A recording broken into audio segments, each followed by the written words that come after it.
Welcome to morning మన్నా. నేటి వాక్య దర్శనం కొరకు కీర్తనలు 121వ సంకీర్తన 5వ చరణం. యెహోవాయే నిన్ను కాపాడువాడు, నీ కుడి ప్రక్కన యెహోవా నీకు నీడగా ఉండును.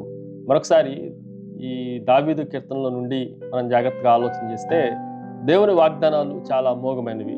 యాత్రా కీర్తనలో దేవుడు వారికి అనుగ్రహిస్తూ వచ్చిన వాగ్దానాల పరంపరలో నుండి 4 ప్రాముఖ్యమైన సత్యాలు ఈ ఉదయకాల సమయంలో మనం గ్రహించాలి. Number 1, it is a presence, సన్నిధి. దేవుని సన్నిధి చాలా అమోఘమైనది. యెహోవా నిన్ను కాపాడువాడు. ఎక్కడ కాపాడుతున్నాడు అని అంటే అన్ని చోట్ల కాపాడేవాడు. ఆయన మనం ఇంట్లో ఉన్న, ఇంటి వెలుపులో ఉన్న, రోడ్లో ఉన్న, మనము నిద్రలో ఉన్న, మెలకువగా ఉన్న అన్ని పరిస్థితుల్లో యెహోవా కాపాడువాడు. దేవుని ఆశ్రయించిన వారిని, దేవుని ప్రజలుగా అంగీకరింపబడిన వారిని దేవుడు నిరంతరము కాపాడేవాడు. ఆయన దృష్టి అంతా మన మీద ఉంటుంది అన్న సత్యాన్ని మనం గ్రహించాలి. ఉదాహరణకి ఒక చిన్నపిల్లవాడు సైకిల్ త్రొక్కటం నేర్చుకుంటున్నప్పుడు తల్లిదండ్రులు దూరంగా ఉండి గమనిస్తూ ఉంటారు. ఒకవేళ ఆ సైకిల్ పడిపోతుంది అన్నప్పుడు వెంటనే పరిగెత్తుకొని రావటానికి, లేదు అది బాగా తొక్కుతున్నాడు అన్నప్పుడు దూరంగా ఉండి పర్యవేక్షించడానికి ఎలాగైతే ప్రయత్నం చేస్తున్నారో దేవుడు కూడా మనల్ని చక్కగా చూస్తున్నాడు అన్న విషయాన్ని మనం గ్రహించాలి. రెండో విషయం, ఇట్ ఈస్ ఏ ప్రొటెక్టర్, రక్షకుడు. ఈ మాటను కూడా మనం జాగ్రత్తగా ఆలోచన చేస్తే యెహోవాయే నిన్ను కాపాడువాడు. యెహోవా కాపాడుకోవడానికి రాయబడలేదు. యెహోవాయే అంటే కేవలం దేవుడు మాత్రమే నిన్ను కాపాడేవాడు.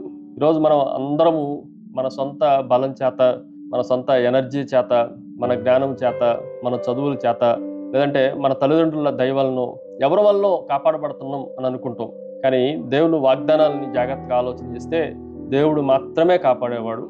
ఒకవేళ దేవుణ్ణి పక్కన పెట్టి ప్రపంచం అంతా మనతో ఉన్నా కూడా మనల్ని కాపాడటానికి ఎవడు వల్ల కానే కాదు.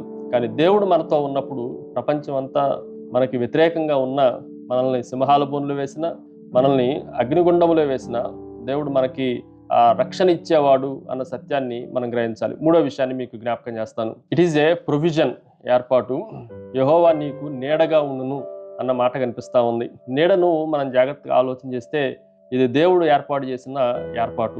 ఉదాహరణకి ఎండ లాంటివి, వేడిమి లాంటివి, ఉగ్రత లాంటివి ఎన్నో భయంకరమైన సంఘటనలు, శాపాలు, ఉగ్రతలు ఇలాంటివన్నీ మన జీవితాల్లో తగులుతున్నప్పుడు, వీటిలన్నిటిని అనుభవిస్తున్నప్పుడు దేవుడు నీడగా ఉండి ఆ ఉగ్రతను కానీ, ఆ వేడిని కానీ మన మీద పడకుండా ఆయన ఒక మంచి ఏర్పాటును మన కొరకు చేశాడు. ఉదాహరణకి ఎడారిలో బాగా వేడికి తిరుగుతూ ఉన్నాం, కానీ ఎక్కడో ఒక చెట్టు ఉంది.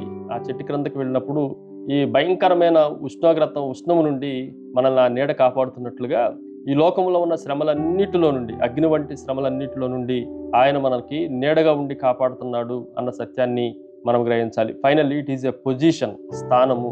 ఇక్కడ కూడా మనం జాగ్రత్తగా ఆలోచన చేస్తే ఆయన నీ కుడి ప్రక్కన ఉండి అని రాయబడింది.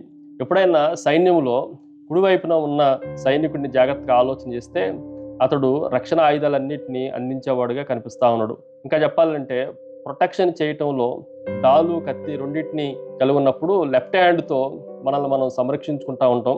కుడివైపున నిలిచాడు అనంటే దేవుడు యాక్టివ్గా మనల్ని కాపాడుతున్నాడు, యాక్టివ్గా ఆయన దృష్టిలో మనం ఉన్నాము. దానిని బట్టే ఆయన పొజిషన్ కుడివైపున ఉన్నది అన్న సత్యాన్ని మనం గ్రహించాలి. ప్రార్థన. సకల ఆశీర్వాదములకు కారణభూతుడవు తండ్రి, మరొకసారి మీరు కొనకక నిద్రపోక మమ్మల్ని కాపాడే గొప్ప దేవుడు అని, మా కుడిపార్శ్వమున ఉండి మాకు నీడవలే ఉండి మమ్మల్ని సంరక్షించే గొప్ప దేవుడు అని మరొకసారి మిమ్మల్ని స్తుతిస్తూ గణపరుస్తూ యేసు నామమున అడిగి వేడుకొంచున్నాం తండ్రి.